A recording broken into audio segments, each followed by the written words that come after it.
ou seja, um porto que tem também a vocação de ser um porto redistribuidor de carga.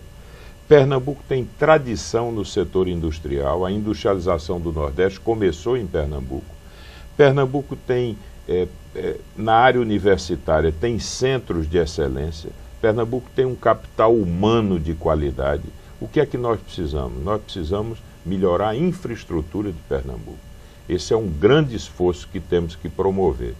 A Transnordestina é um diferencial logístico para Pernambuco. Pernambuco precisa integrar a região produtoras mais longínquas com o porto de Suape e precisamos de um modal econômico que é o modal ferroviário ou rodoferroviário. Pernambuco não pode fazer todo esse transporte sem ter uma malha ferroviária. Isso é importante para Pernambuco.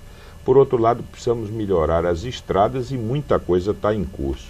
A duplicação da 101, a 104, a 408. Sem esquecer da duplicação da 232, né? Sim, sem esquecer que aconteceu que no já ano passado. Tivemos a duplicação da 232. Não, Mário, não há dúvida nenhuma que eu estou falando no que podemos fazer além do que temos. Mas eu não quero deixar de reconhecer que há créditos. Pernambuco não nasceu agora. A Suape foi uma luta de 30 anos, não é verdade? E, inclusive, existe uma brigazinha aí. De gerações. Quem gerou Suape? Quem é o pai da... Na realidade, Suape, vamos ser justos, nasceu lá com o governador Heraldo Gueiros. Isso nos anos 70, imagine, início dos anos 70. São 40 anos de lutas.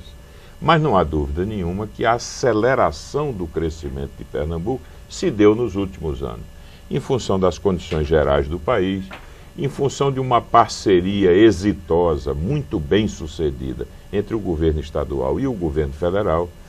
Pernambuco é reconhecido no cenário nacional como um estado que articula bem os investimentos. Eu lembro, Mário, de uma época que nós nos ressentíamos muito porque o Ceará levava os investimentos todos. Tinha uma política mais agressiva de incentivos fiscais. Era mais proativo na busca dos investimentos.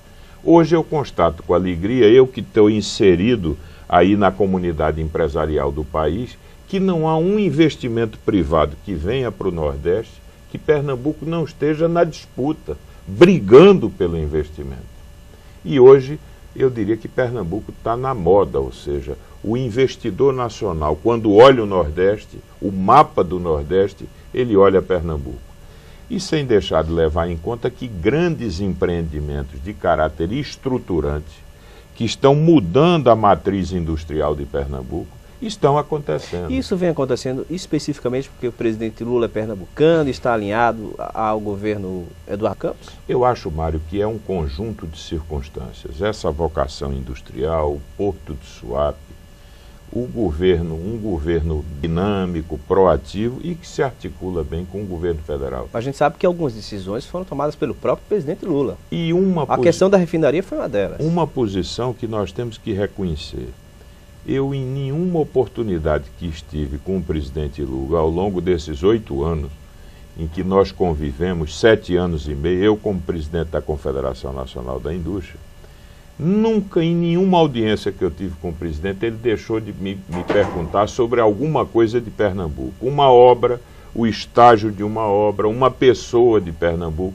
Então o presidente Lula sempre teve os olhos postos em Pernambuco. Então a gente pode dizer que Pernambuco vai perder um pouco, independente de quem seja o novo presidente, já que não terá mais um pernambucano à frente da presidência? Não, eu acho... Será uma mineira ou um paulista? Eu acho que Lula teve um papel importante, mas nem sempre os governos que tinham uma participação maior de nordestinos resultaram em benefício para o Nordeste. No caso do presidente Lula, houve uma feliz circunstância. O presidente realmente assumiu um compromisso com Pernambuco e com o Nordeste. E isso é uma crítica construtiva ao senador Marco Maciel, que fez parte do governo Fernando Henrique Cardoso durante 8 anos? Não gostaria de nominar. Eu acho que isso foi uma circunstância em que a gente constata que algumas vezes, embora os pernambucanos estivessem no poder, alguns deles, as coisas não puderam acontecer. E agora, felizmente, o presidente Lula teve a vontade e as condições de poder realizar essas ações. Eu lembro, Maria, é sempre bom lembrar que o Estaleiro Atlântico Sul foi fruto de uma decisão do presidente Lula. O Pernambuco só está hoje inserido na indústria naval por conta de uma decisão política e estratégica. Qual foi essa decisão?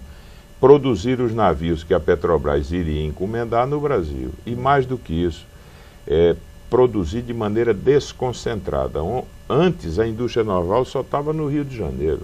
Agora ela está em Pernambuco, ela vai para o Ceará, ela está no Rio Grande do Sul.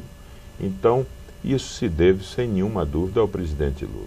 Agora, o que parece, o presidente Lula não está tendo força, a mesma força, em relação à Chesf. Mas eu não queria deixar sem resposta aquela colocação que você fez. E no futuro, que será uma mineira ou uma paulista? No futuro, eu tenho certeza que pela força de Pernambuco, pela sua capacidade de articulação e pelo fato de que os projetos já estarão num estágio de maturação, nenhum presidente da República pode deixar de apoiar Pernambuco. Os recursos não podem se escassear a partir daí? Não, eu estou seguro que, por exemplo, no caso da Petrobras, são recursos não do orçamento, mas da companhia. E aí você não vai deixar um projeto que está em vias de ser concluído, é uma decisão. Mas tem o PAC também, tem empresa. A Transnordestina, tem a transposição do São Francisco. O PAC, nós temos o tem a duplicação da 101. Nós temos o desafio na questão do PAC, que é o de elevar o investimento do setor público. O orçamento federal é pequeno para atender às necessidades de investimento do setor público. Então, o desafio do próximo governante é aumentar a poupança do setor público, ou seja, reduzir gasto e aumentar investimento. Esse é um desafio. E trazer o setor privado para investir também na área de infraestrutura. Há muitas oportunidades que o setor privado poderia utilizar. Voltando à Chesf, realmente essa mudança que a Eletrobras promoveu, no sentido de conferir a holding do sistema, todas as decisões estratégicas, né, que estão centralizadas na holding, comprometendo a autonomia das unidades que integram o sistema, efetivamente isso aconteceu. E foi justo que algumas vozes se levantassem em Pernambuco, empresas de comunicação, lideranças pudessem ter levantado a sua voz manifestando preocupação com essa questão.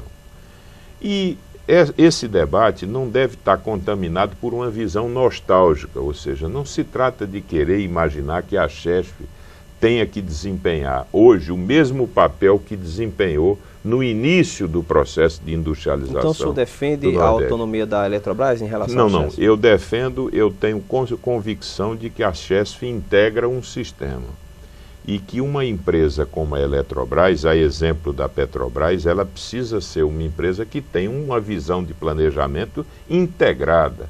A lógica empresarial nos coloca essa questão. Mas isso não causa esvaziamento na Chesf? Eu acho que o problema é conferir à Chesf a autonomia para que ela possa também realizar projetos que possam ter impacto a nível regional. Por exemplo, nós sabemos que a Chesf apoia a cultura do Nordeste. E não há nenhuma dificuldade de que a Chesf possa ter a prerrogativa, dentro do seu orçamento, de poder continuar a investir e apoiar a cultura do Nordeste. Agora, o importante para nós, independente desse valor simbólico, histórico, é que a Chesf tenha a capacidade de investir nos próximos anos. Porque o que nós precisamos é de energia. O que Pernambuco precisa, essencialmente, é ter oferta de energia no futuro. O Nordeste precisa, o Brasil precisa de energia. Nós vamos continuar conversando a respeito deste assunto no terceiro bloco daqui a pouquinho. Vamos aos intervalos comerciais.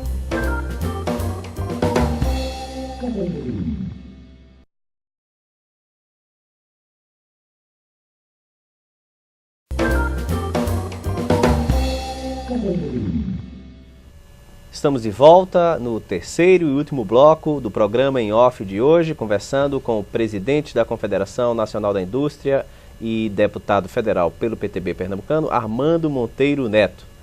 Presidente, bom, então concluindo essa questão da Chesf, o senhor então não vê esse perigo, a questão do emprego dentro da Chesf, a questão da descapitalização, não há problema? Não, Maria,